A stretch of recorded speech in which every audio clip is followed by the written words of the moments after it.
PU tumpah barusan terbalik di Gurute. Sederalon truk pengangkut minyak crude palm oil atau CPO terbalik di kawasan pegunungan Gurute, Aceh Jaya pada Rabu 14 Agustus 2024 pagi. Akibat terbaliknya truk pengangkut CPO membuat minyak tumpah ke badan jalan. Peristiwa terbaliknya mobil pengangkut CPO itu dibenarkan oleh Dirlantas Polda Aceh Kombes M. Iqbal Al-Kudusi. Laka tunggal itu terjadi sekitar pukul 7.30 pagi di wilayah hukum Aceh Besar, tepatnya di kawasan Gunung Kaki Gurute kilometer 61. Akibat tumpahan minyak tersebut, jalanan menjadi licin, pengendara diminta hati-hati saat melintas.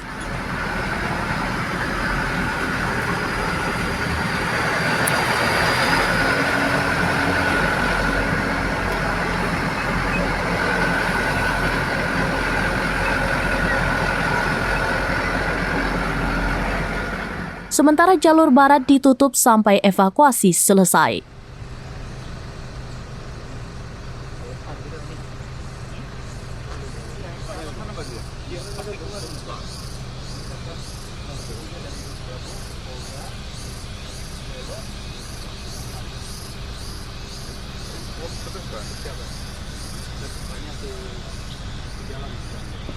Dari Aceh Besar, Indra Wijaya, Serambines.com. Tumpah barusan terbalik di Gurute. Download Tribun X sekarang, menghadirkan lokal menjadi Indonesia.